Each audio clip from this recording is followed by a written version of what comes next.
One question I get asked all the time from students is how I build a riff from chords. I think a lot of us are used to building riffs from scales or just using the open low string as the foundation for a riff, but it's nice to have a chord progression from time to time, and it's important to be able to build riffs from those chords. The riff you just heard was something I put together a few years ago, and I wanted to record a live take of it. It has that fun two-handed whammy bar stuff and the harmonics and all of that, but at its core there is a chord progression, so let's take a look at how I built this riff. There are two main ways you can write a riff from chords. You can start with the chord progression and then write the riff around it, or you can start with the riff and add the chords into it. Both are totally valid ways of writing a riff like this, but if you haven't done this kind of thing before, it's a little bit easier to start with the chord progression. Here's the chord progression I used for this riff. It's E minor major 7, C major 7 sharp 11, A minor 6-9, and then C minor 6. And then the second time through, there's a quick B7 at the end.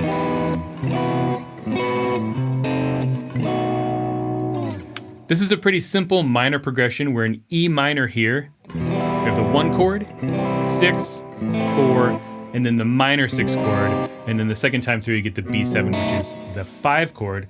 And I have some interesting extensions on top of these chords, but this is the chord progression. If you're new to writing riffs like this, I would start with a really simple chord progression. A couple of weeks ago, I did a lesson on major chord alternatives, and in that lesson, I used this progression: E minor, C, G, D.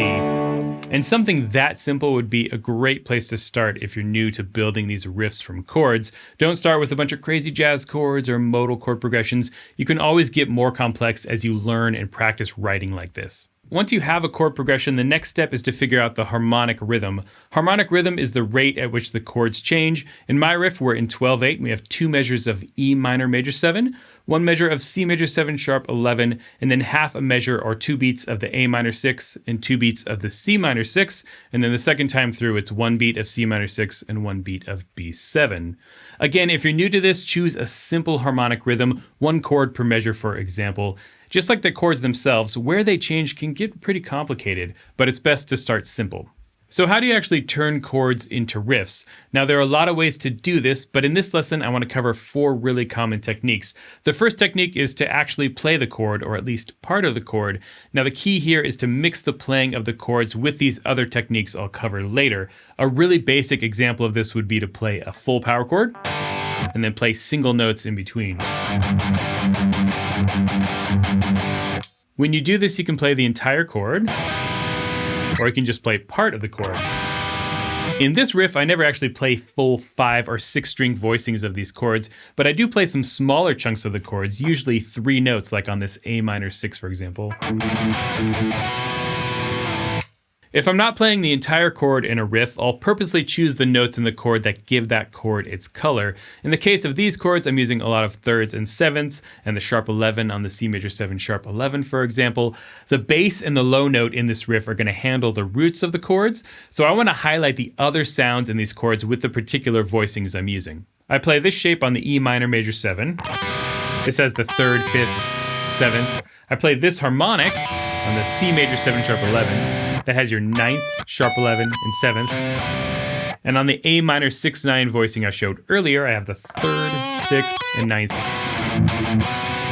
One other thing to consider with chord shapes is the melodic element of them. Often I'll treat the highest note in a chord as the melody and purposely choose certain chord voicings because I want a particular note as that melodic element. The second technique I want to look at is playing the root notes of the chords. Now, this is an obvious no-brainer for anyone who's ever learned or written a riff, but between the larger chords and any scale and arpeggio ideas I have, I can play the root notes of the chords. My main focus when I'm playing root notes is on the rhythm, and the amount of root notes I play varies a lot depending on the style of riff I'm writing. In this riff, there's quite a lot of these low notes, mostly because I have this left-hand whammy bar stuff happening. And I need time to get my left hand back to fretting position, and also because there's these fun 12/8 gallop rhythms in here too,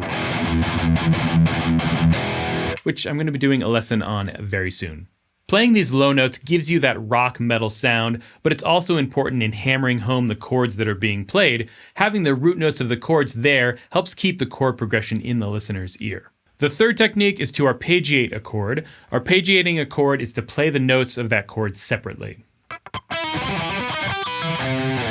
You can build entire riffs from just this approach. Marigold by Periphery is the one that comes to mind right away. That riff is literally just an arpeggio pattern through a chord progression.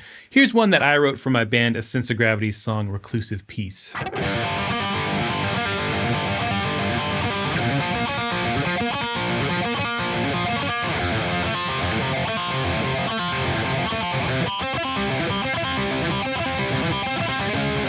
And so on and so forth. It's just a 7-note arpeggio pattern through a chord progression.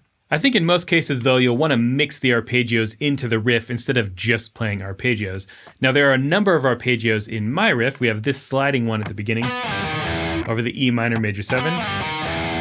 Then there's this C minor major 7 add 6 that I ring together. There's a minor major 7 sweep. And there's these harmonics, which are actually part of a C major 7 arpeggio. And then at the end of the riff, we have the C minor 6 to B7. Arpeggiating chords gives you the sound of the chords and helps to hammer home the chord progression, but it's much more interesting from a technical and harmonic perspective than just playing big block chords. And you can get pretty crazy with arpeggios and riffs if you want to.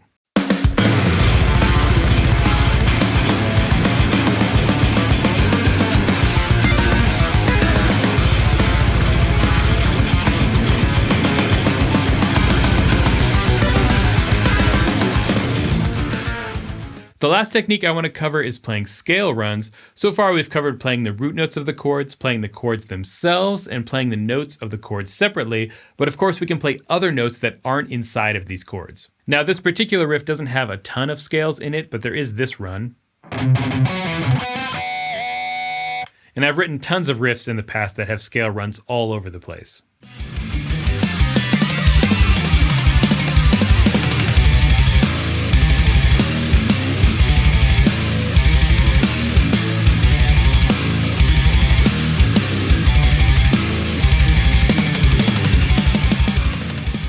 There are a lot of ways to throw scale runs into riffs like this, but usually when I do them, I'm using them as filler as a way to get from one technique to the next. Like from one section, I'll play a scale run to get up higher on the guitar or to fill in some extra space. And when I do play scale runs in a riff, it's very rare that I'm playing straight up or down a scale. Usually it's some kind of more interesting sequence. I'm going to go through this whole riff and talk about these techniques as they happen. So we start with a lot of root notes, interesting rhythms. We have this arpeggio, slide. We have some higher chords.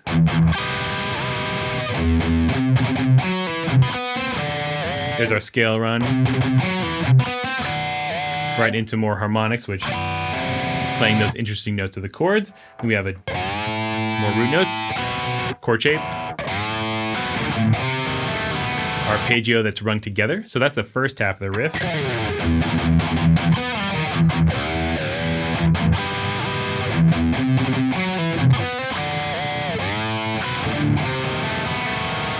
So the second half of the riff,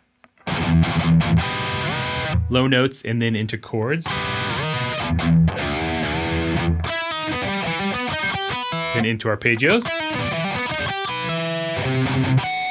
More low notes. Harmonics, more chords, end with an arpeggio. So here's the whole riff slowly.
So there's an example of how I might build a riff from a chord progression. There are so many ways you could do this, but any of these techniques will help get you started. As I mentioned, start simple, get some experience under your belt, and then get crazy with it.